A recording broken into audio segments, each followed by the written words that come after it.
আসসালামু আলাইকুম। আমার চ্যানেল মেহেরিমা কুকিং ডায়েরিতে সবাইকে জানাচ্ছি স্বাগতম। আবার একটা নতুন রেসিপি নিয়ে আপনাদের সামনে চলে এসেছি। রেসিপিটি হচ্ছে কাঁঠালের বিচি দিয়ে লইট্টা শুটকি ভুনা। এটা বানাতে যেসব উপকরণ লাগবে তা আমি আপনাদের একবার দেখিয়ে দিচ্ছি। এখানে আমি এই যে কাঁঠালের বিচিগুলো নিয়েছি, এভাবে কেটে ভালো করে ধুয়ে রেখেছি। কাঁচামরিচ 5টি মাঝখান দিয়ে চিড়ে রেখেছি। এখানে রসুন, আস্ত রসুন এই যেভাবে কোয়াগুলো ছুটিয়ে রেখেছি। পেঁয়াজ কুচি 4-5টি।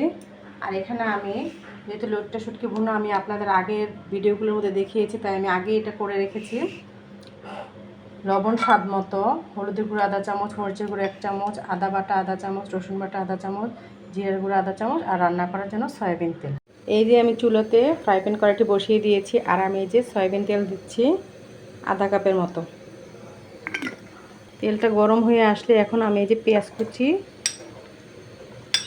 আর এই যে রসুনের কোয়াগুলো যেভাবে চিড়ে রেখেছি সেগুলি দিয়ে একটু বাদামি বর্ণের করে ভেজে নেব। যে পেঁয়াজগুলো বাদামি বর্ণের হয়ে এসেছে, এখন আমি এক এক যে কাটা আর গুঁড়া মশলাগুলো দিয়ে দিব। দিয়ে আমি মশলাটা কষিয়ে নিব ভালো মতো 2-3টা পানি দিয়ে। যে অল্প অল্প করে গরম পানি দিয়ে কষিয়ে নিব। এই যে মশলাটা কষানো হয়ে গেছে, এখন আমি এই যে লইট্টা শুটকির ভুনাটা আমি আগে করে রেখেছি, এই যেটা আমি এখন দিয়ে দিচ্ছি। দিয়ে আমি 5 মিনিটের মতো নেড়ে নিব। এই যে আমি 5 মিনিট শুটকিটা ভুনা করে নিয়েছি। এখন আমি এই যে কাঁঠালের বিচিগুলো দিয়ে দিব।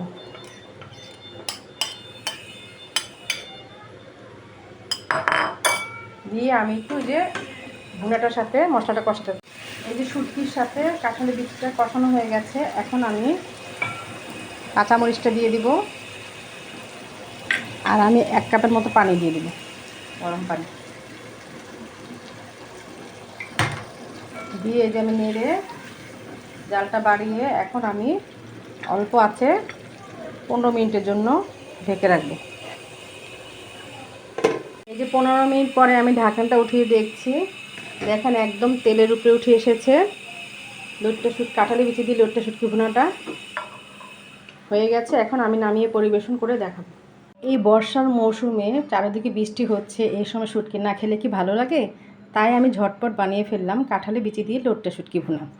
এটা খেতে বেশ ভালো হয়েছে, খুব একটা ভালো একটা স্মেল আসছে। আমার মতো এইভাবে আপনারা বানিয়ে খাবেন, বাড়িতে রান্না করে সবাইকে খাওয়াবেন। আমার এই চ্যানেলে ভিডিওটি যদি ভালো লেগে থাকে অবশ্যই লাইক, কমেন্ট, শেয়ার করবেন। আমার চ্যানেলটিকে সাবস্ক্রাইব করে আমার পেজটিকে ফলো দিবেন। আল্লাহ হাফেজ।